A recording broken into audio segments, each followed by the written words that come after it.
Hi everybody, this is the Baseball Hut, the amazing, spectacular, terrific, the great one, the people's champion, your host, the Hut, and welcome back to the Baseball Hut too, and hope you like this video and hit that subscribe button.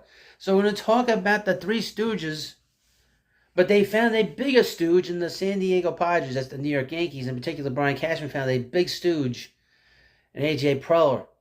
We're talking about this Juan Soto trade that the Yankees grifted from the Padres. I mentioned this, just talking about any player of this note, you're not going to give up. You're not going to give up much. He's a free agent. They're desperate to move him. And guess what? The Yankees got more in this deal. Got Trent Grisham. So the Yankees had a disastrous year for them.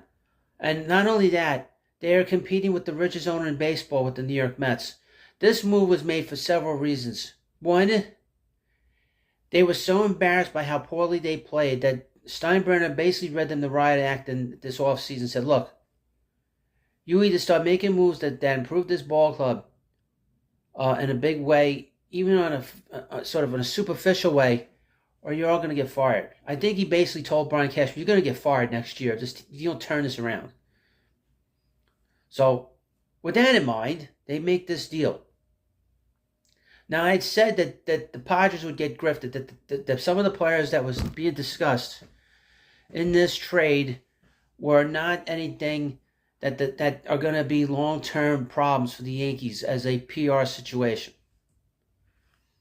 And I was running down some of these players right before I'm doing this video for you, for your entertainment purposes. I'm here not to sort of inform you, but entertain you.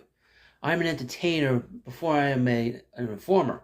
You want to be informed, just follow the regular media. They'll inform you with their bullshit. I know one thing. One parrot after another. This trade happened, and everybody said, oh, the Yankees are back. The Bombers are back. The Yankees are back. Like a bunch of fucking parrots, You want to know where all the hatred for our New York Mets comes from. It comes from these parrots. So, the Yankees traded. First of all, the Yankees got Juan Soto. There's nothing bad to say about Juan Soto. He's a great young player. He's going to get a massive contract. He is not a rental. If he's getting traded to the Yankees, he is not a rental because the Yankees have the wherewithal to sign him. And a lot of people would say, he's a rental. You can't give up a lot. Bullshit. If you're making a deal with the Yankees, he is not a rental.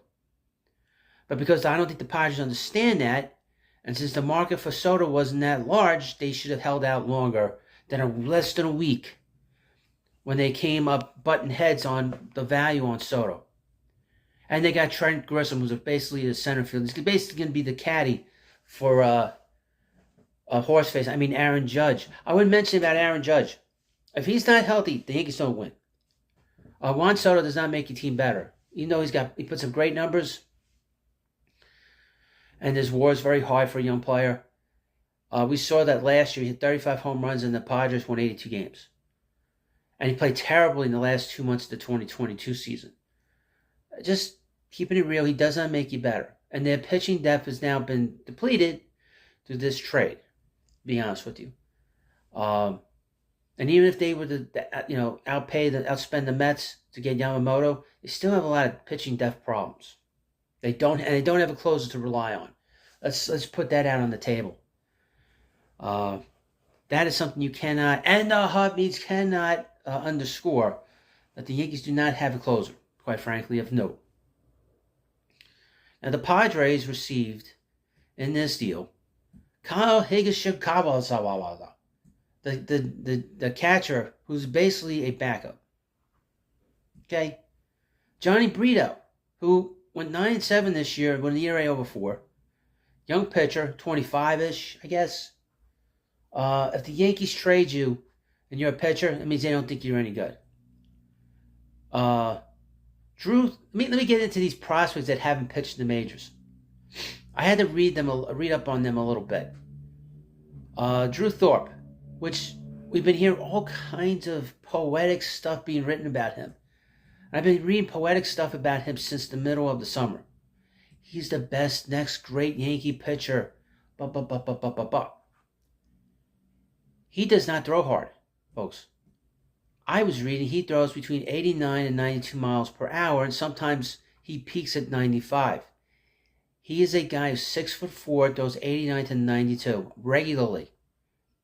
He does have a very good, and on the chart, if you go on MLB.com, 80 is the high note. He throws about a 50. His changeup is his best pitch. It's a 65, which is rather high. It's close to elite. But the fastball, if it's 50, that is rather disturbing.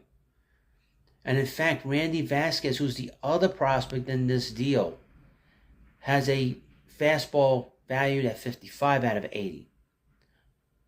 But his overall value at Vasquez is 45, which is just above average. So he has a chance to be a slightly above average pitcher. I think Thorpe is about 50, 55. I didn't see that part, but I'm going to assume it's like that. Vasquez is 6 foot nothing. He's not very tall, at least for a baseball player, at least for a pitcher. Drew Thorpe is 6'4", but he doesn't throw hard. So what kind of deal is this for the Padres? Not very good. And then we come down to Michael King.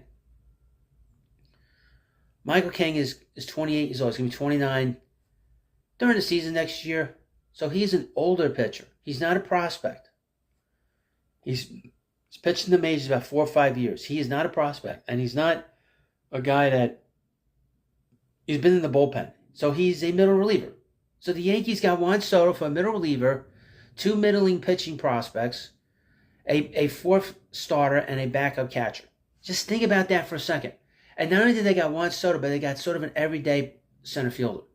So the Padres got absolutely nothing for this player. Again, Michael King is a reliever. He is a reliever. Drew Thorpe doesn't throw hard. Randy Vasquez, 6 foot. And Johnny Brio is a 4/5 starter and a backup catcher. That is grifting like you've never seen. Well, you have seen. The Yankees have done this shit before. They pump up these... And again, I've said this before. The Yankees have not developed a big pitcher since the 1990s with Andy Pettitte. They always buy their pitchers. They always trade for their pitchers. And they never trade any pitcher of note. We've not seen a big pitcher here as a starter in a long time that lasted any long.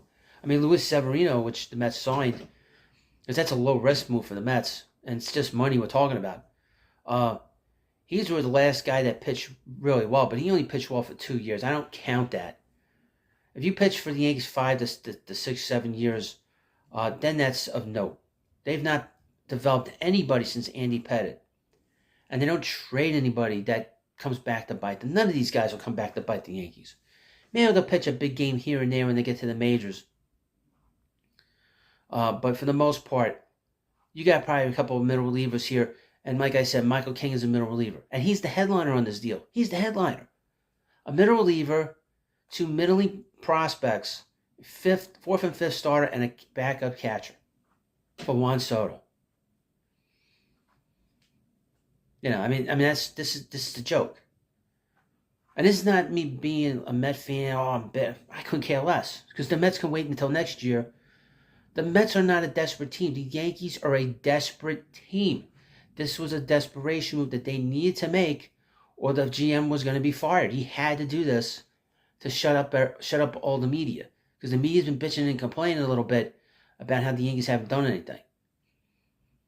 You know. So that's my take on it.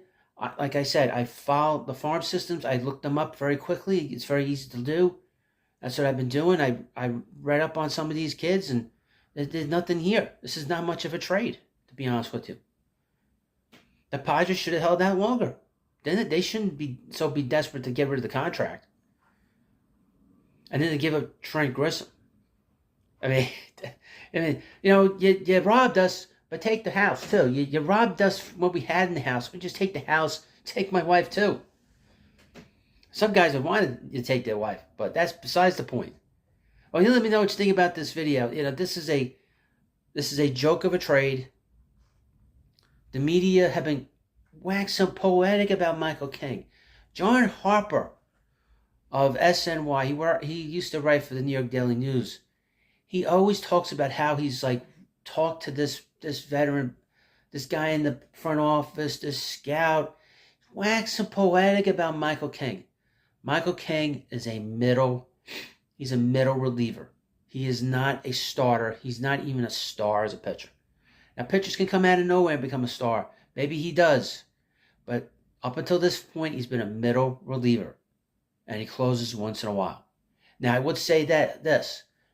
You go to San Diego, there is zero pressure in San Diego. Zero. And the hut means nada, nothing. Zero pressure in San Diego. So these guys will probably pitch well because there's no pressure there. King will probably pitch well and probably be the closer there and he'll probably save 40 games. But if he would do that here in New York, he'd bomb. And people be telling you all how terrible he is. The same people that say he's good in this trade. So, thank you for watching this video. And of course, please subscribe to Baseball Hut too, and I'll see you later.